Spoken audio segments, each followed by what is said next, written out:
Ouvrons avec cette attaque à main armée dans le département de Gossas. Des malfaiteurs ont tendu une embuscade sur l'axe Gossas-Mbar. Ils ont érigé des barricades avec des troncs d'arbres à hauteur de Ndiéné pour ensuite dépouiller les automobilistes et autres passagers de leurs biens. Les explications avec Mamadou Makhtar Sarr. L'insécurité gagne du terrain dans le département de Gossas. Des malfaiteurs ont tendu une embuscade aux automobilistes et autres passagers sur l'axe Gossas-Mbar à hauteur de Ndiéné. Selon les premières informations recueillies sur place, ces agresseurs armés de fusils, de coupe-coupe et de gourdins ont érigé des barricades avec des troncs d'arbres sur la route, obligeant les automobilistes de s'arrêter. Ces derniers sont ensuite dépouillés de leurs biens. Certaines victimes ont même laissé sur place leur véhicule pour ensuite continuer le chemin à pied. C'est vers 2 h du matin qu'un chauffeur de camion frigorifique répondant au nom de Mbaïsar a forcé le barrage pour ensuite se rendre à Mbar et avertir les gendarmes. Les forces de l'ordre ont effectué le déplacement sur les lieux, mais les malfaiteurs avaient déjà disparu dans la nature. Un acte de grand banditisme qui commence à devenir monnaie courante dans la zone. En effet, il y a moins d'1 mois, cette même mode opératoire a été effectuée dans le département de Mbaké à hauteur de Ngabou. Et lors de ce braquage, un des assaillants qui maniait son arme s'était tiré une balle aux poitrines. Il avait même rendu l'âme sur le coup. 3 de ses complices arrêtés par la gendarmerie, le reste de la bande toujours en fuite. Touba Mbaké, Mamadou Makhtar Sarr pour la radio-télévision Walfadjri. Mamadou Makhtar Sarr, une autre attaque à main armée dans le village de Bimbou dans la nuit du mercredi au jeudi. Des individus armés jusqu'aux dents ont attaqué une station d'essence à l'heure de la prière du Nafila, faisant 6 blessés dont le gardien gravement. Le gérant de la station a réussi à s'enfuir avec la caisse. Les populations de cette localité de Saraya exigent beaucoup plus de sécurité. Et écoutons à ce propos Fodé Doucouré, le directeur d'école et par ailleurs habitant de cette localité qui s'est confié à Solibourama Dabo. Nous aurons peut-être l'occasion de suivre ses propos au cours de nos prochaines sessions d'information. Les populations de la banlieue de Rufisque ont manifesté pour réclamer de l'eau. Les habitants de cette zone constituée de 22 nouvelles cités soutiennent que l'accès à ce liquide précieux est une nécessité, surtout en cette période de Ramadan. Un reportage de Najib Sagna. Plusieurs quartiers dans la banlieue de Rufisque ont manifesté pour réclamer de l'eau. Ces quartiers implantés entre la route nationale à hauteur du Cap des Biches et les HLM de Rufisque ne trouvent pas d'eau depuis des mois. Là, depuis 2008, nous sommes dans cette cité. Donc nous sommes une entité de personnes et nous n'arrivons pas à avoir de l'eau. Nous sommes chez nous jusqu'à 3 h du matin pour attendre l'ouverture de cette eau-là. Depuis 2008, on est en train de nous parler d'une vanne qui est là, qui est fermée, et ils sont à la recherche de cette vanne-là. On se pose la question où on est. La situation est intenable et les populations sont désespérées. Même les bonnes ne veulent plus travailler pour elles. Mais si les bonnes nous abandonnent, tu as une bonne pendant une semaine, elles partent. Madame, nous vraiment, on ne peut pas prendre les seaux, les monter en haut, parce qu'on ne le fait pas chez nos mamans, donc on ne le fait pas ici. C'est ça, c'est ce qu'on vit, on est fatigué. Si le problème de l'eau n'est toujours pas réglé, ces populations comptent passer à la vitesse supérieure. Nous allons passer à la vitesse supérieure. Mais je pense qu'à la deuxième phase, nous allons bloquer la Nationale 1 pour que les autorités sentent que nous sommes à 22 km de Dakar. Si les facteurs de la SDE viennent ici, ils auront affaire avec nous les femmes. La route nationale, là, Macky Sall, ils ne vont pas passer par là-bas. Quand ils passent, ils vont nous donner l'eau avant de partir. Le problème de l'eau est une réalité à Rufisque. Dans plusieurs nouveaux quartiers, c'est tard dans la nuit que le liquide précieux réapparaît. Rufisque, Najib Sagna, télévision Walfadjri. Le ton se durcit entre délégués du centre commercial du marché de Thiaroye-Gare et la municipalité, la mairie qui brise le silence pour s'en prendre à ces détracteurs qu'ils taxent de fossoyeurs. Voici Ibrahim Anne, le président des halls et marchés de la mairie qui s'en explique au micro de Théodore Semedo. Le centre commercial, c'est une nébuleuse. Une nébuleuse, ils ont crié victoire par-ci, par-là. Le préfet est venu, il a fait une visite. Et maintenant, on va laisser le reste entre les mains du sous-préfet. Maintenant, le sous-préfet verra qu'est-ce qu'il faudra faire. De toute façon, la surface, proprement dite, appartient à la commune. Ensuite, ils ont parlé de cantines. Ce n'est pas des cantines qu'on est en train de construire. C'est le parc proprement du parc Gedji. qui se trouvent dans un état insalubre, où quand il pleut, il y a des vers, il y a n'importe quoi. Et c'est des trucs que vous mangez, que je mange. Et les gens ont demandé à ce qu'on leur fasse un hangar, en bonne et due forme. On est en train de leur faire un hangar, c'est tout. Mais ce n'est pas des cantines, ce n'est rien d'autre qu'un hangar pour recaser les gens du Pack Guedj. Oui, et c'est également pour recaser ceux qui ont été... L'État doit ériger Keur Massar en département vu la forte poussée démographique et le niveau de vie économique qui s'y développe. C'est la conviction du député Modou Diagne Fada, leader du parti des démocrates réformateurs Yessal. Le dernier réclame également une nouvelle recomposition politique de l'opposition. Un reportage de Théodore Semedo.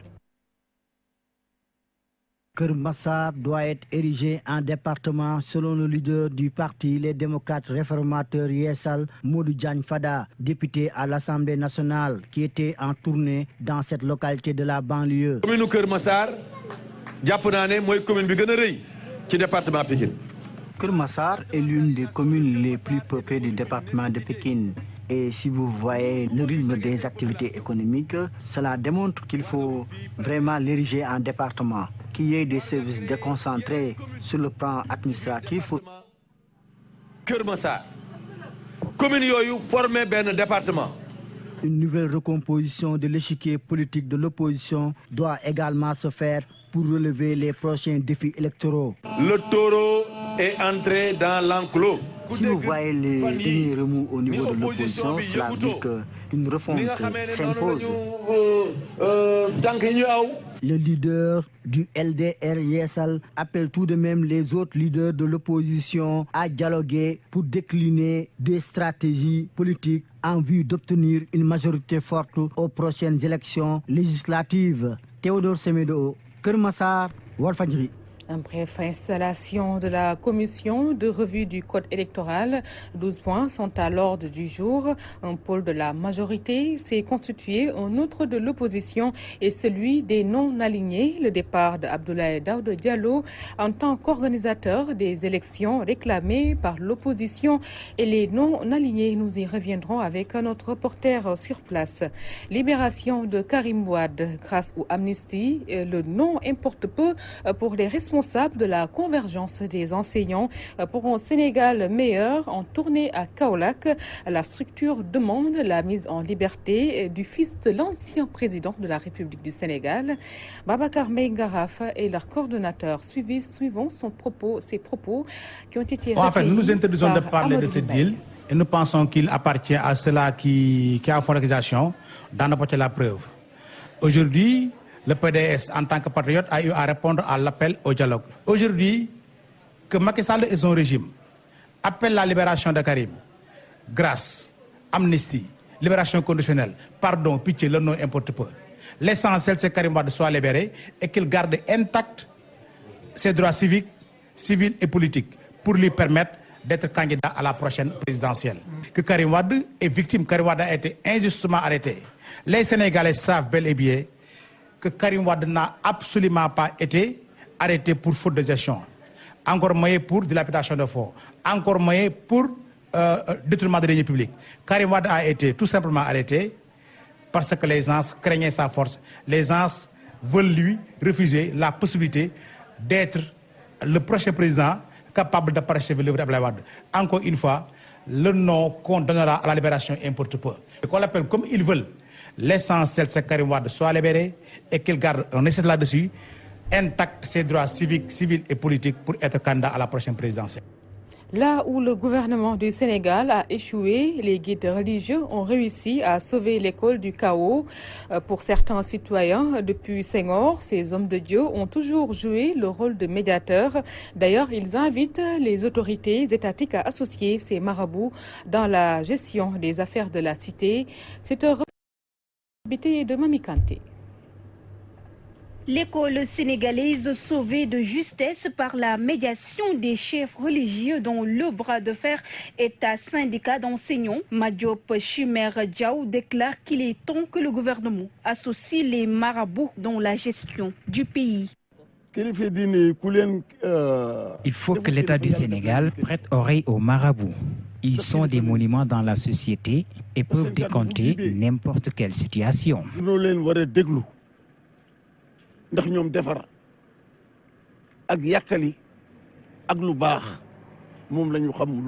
Abondant dans le même sens, Pape Diossi Signon estime qu'au Sénégal, culturellement parlant, il n'est pas possible de gérer sans l'aide de ces hommes de Dieu. Le pouvoir religieux est très puissant au Sénégal.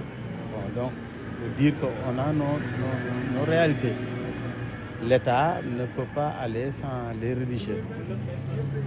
La preuve, ils ont intervenu alors qu'il y avait les enseignants qui faisaient la grève. Donc ils ont intervenu alors et la situation s'est décantée. Ce jeune homme de son côté invite l'État à donner plus de représentativité aux guides religieux dans les instances de décision. Il faudra maintenant qu'on l'officialise, créer une organisation, un ministère chargé des affaires religieuses. Au Sénégal, le poids de la religion est incontestable. La crise entre l'État du Sénégal et les syndicats d'enseignants en est une parfaite illustration. Un état de fait qui pousse les citoyens à revendiquer leur implication dans les affaires de la cité. Yabité, merci. Nous sommes à présent au reportage du jour qui se consacre aujourd'hui sur le cure-dent qui est très utilisé pendant ce mois béni pour atténuer la mauvaise haleine. Du coup, les vendeurs se frottent les mains. La vente de ces cure-dents est sélective et que cela doit être utilisé avec modération pour ne pas gâcher le jeûne. Un reportage de Sorna Hadijania. Le cure-dent, très utilisé pendant le mois béni de Ramadan pour atténuer la mauvaise haleine, Allah a trouvé sur place, conforte cette hypothèse. Même en dehors du Ramadan, on doit utiliser le cure-dent pour atténuer la mauvaise haleine, car les brosses à dents ne peuvent rien contre ça. Seul le cure-dent est la meilleure solution. Mohamed Aliou, vendeur de cure-dent, se frotte les mains durant cette période, estimant que c'est la traite.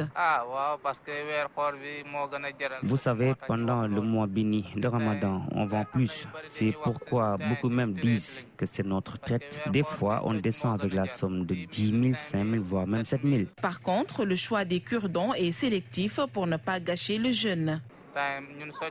On vend plus le cure-dent sec, c'est beaucoup plus pratique pendant le Ramadan, car en jeûnant, on ne doit pas utiliser les cure-dents humides, car cela peut gâcher le jeûne. Oustaz Hassan Diouf revient sur la portée ou la signification du cure-dent durant le jeûne.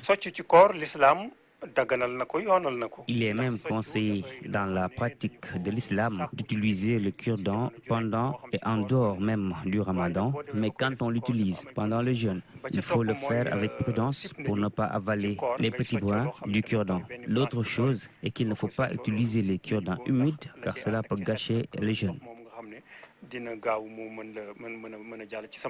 Le mois béni de Ramadan, une période cruciale pour ces vendeurs de cure-dents.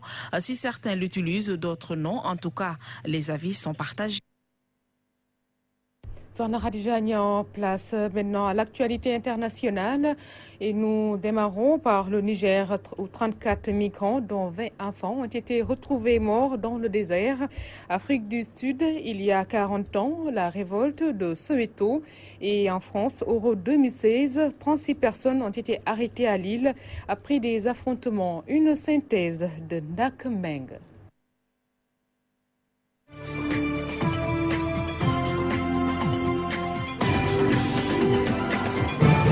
Ils sont probablement morts de soif. 34 corps de migrants ont été retrouvés dans le désert, près d'Assamaka, un poste frontière entre le Niger et l'Algérie. Le ministère nigérien indique que les victimes sont 5 hommes, 9 femmes et surtout 20 enfants. Selon toute vraisemblance, ces personnes ont été abandonnées par leurs passeurs il y a une semaine de cela. La semaine dernière, la Commission européenne a présenté un plan aux pays africains proposant d'acheminer d'ici 2020 8 milliards d'euros en provenance de fonds déjà en place pour l'aide au développement vers les pays d'origine qui accepteront d'endiguer l'afflux de migrants, faisant planer la menace de conséquences sur le plan commercial pour les autres.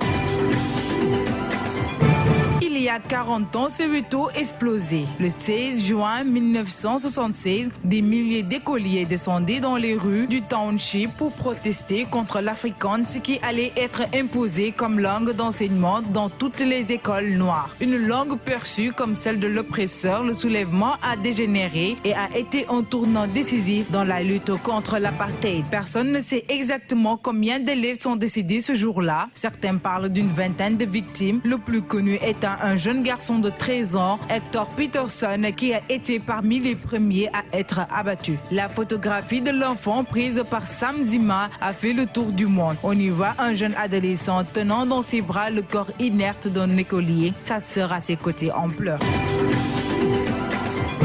Plus d'une trentaine de personnes ont été arrêtées après des heurts mercredi dans le centre de l'île, entre des supporters anglais fortement alcoolisés et les forces de l'ordre en marge de l'Europe de football. La police était très présente dans les rues de la ville toute la journée, tandis que des mesures avaient été prises pour limiter la consommation d'alcool dans le but d'éviter une répétition des violences qui ont eu lieu en marge du match Angleterre-Russie samedi à Marseille. Ces deux pays ont été menacés d'exclusion de l'Euro 2016 après les heurts dans la cité phocéenne.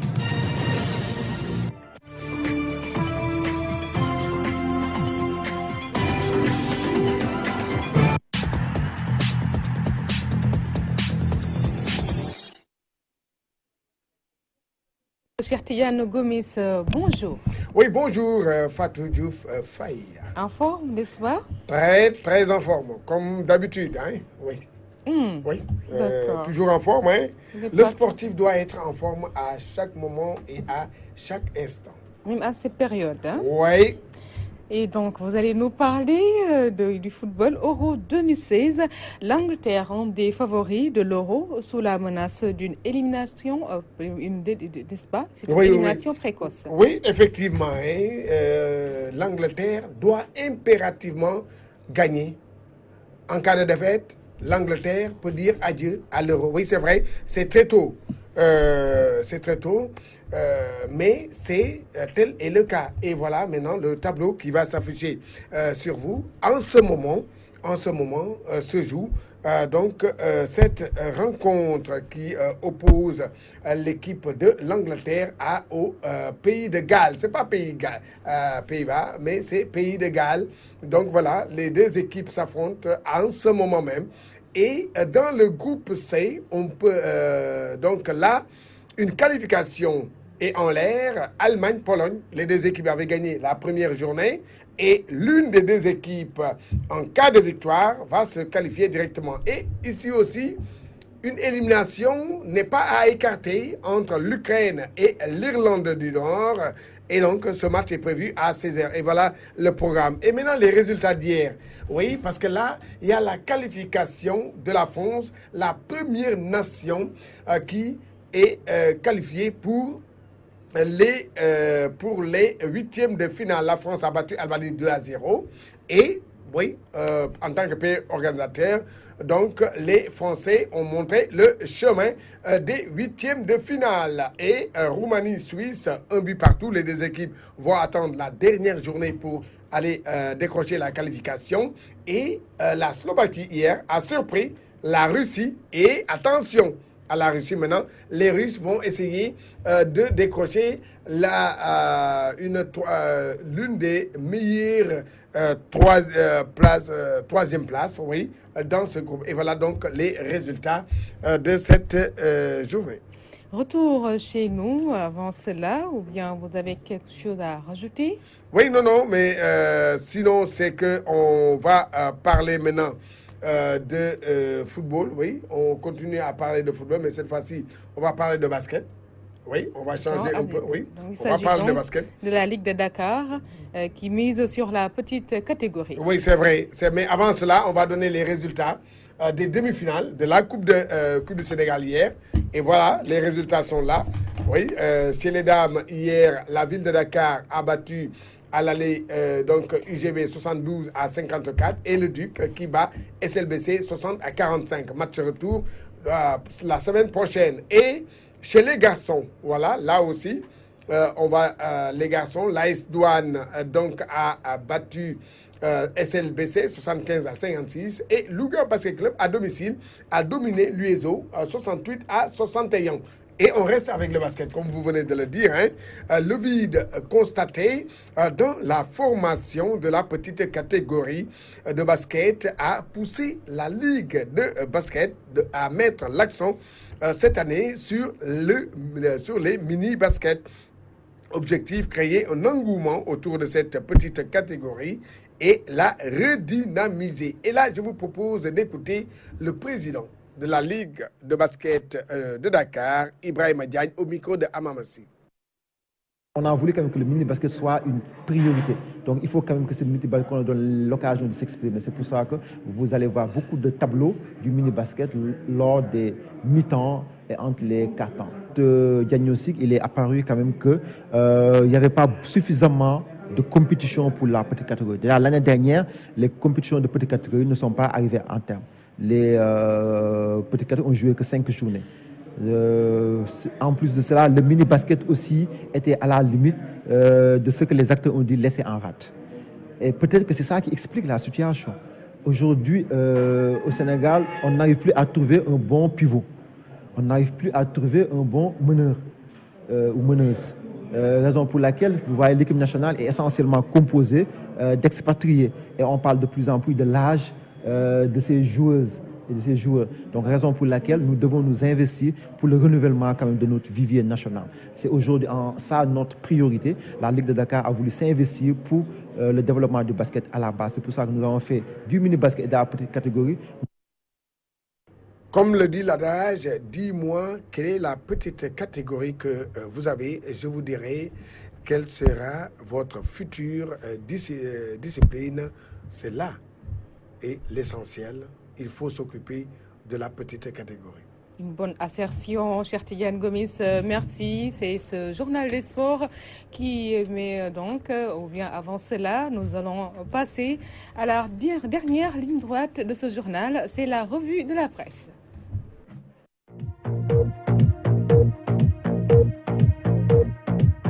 Bonjour. À la une de Wolf Quotidien, la libération annoncée de Wade fils.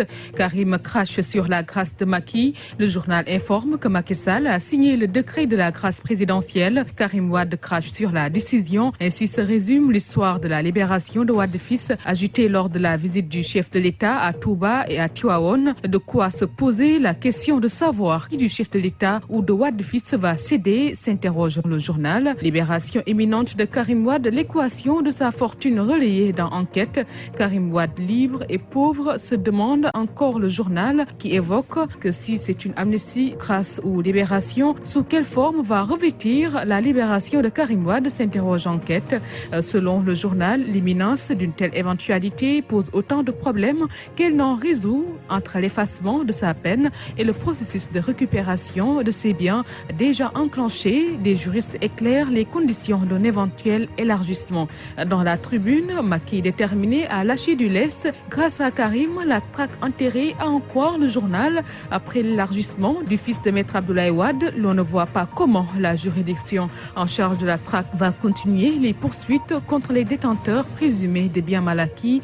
Quant à Karim Wade, il est en face d'un dilemme, sortir pour la boucler ou sortir pour rebondir avec des ambitions politiques, se demande la tribune. Et pour la libération de Karim Wade, Macky Sall face à l'équation PIT-LD, titre LAS, qui souligne que la libération de Karim Wade n'est pas une tâche facile, car d'après les informations, il y a quelques réticences au niveau de certains alliés de Macky Sall qui ne sont pas trop favorables à cette idée. L'évidence évoque bien évidemment la libération de Karim Wade. Vieille doléance des khalifes généraux, le journal révèle qu'à plusieurs occasions, le khalife général des Mourides a eu à solliciter l'indulgence de Macky Sall, une vraie vieille doléance devenue exigence, rapporte l'évidence. Le populaire donne la parole à Maître El Hadji Diouf qui demande une arrestation massive de tous ces délinquants. L'avocat de l'État exige qu'on accélère la cadence, que tous ceux qui se sont enrichis illicitement soient interpellés, déclare-t-il. Il rajoute que si Macky Sall fait preuve de faiblesse dans la conduite de la traque des biens mal acquis, gare à lui, aucune faiblesse ne lui sera pardonnée, avertit-il.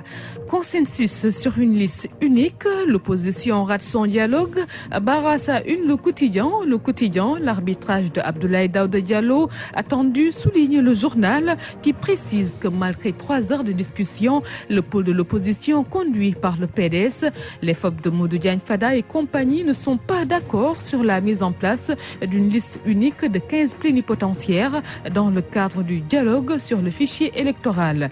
Zoom fait un zoom sur le choc des ambitions personnelles. À la une de Sud Quotidien, l'installation de la commission de révision du code électoral ce matin. L'opposition arrive divisée. Les 2 heures de discussion n'ont pas suffi à s'entendre sur les noms devant figurer sur la liste des représentants de l'opposition. À la rencontre sur le code électoral, Souleymane Ndéné Ndiaye déclare qu'ils sont prêts à faire des concessions.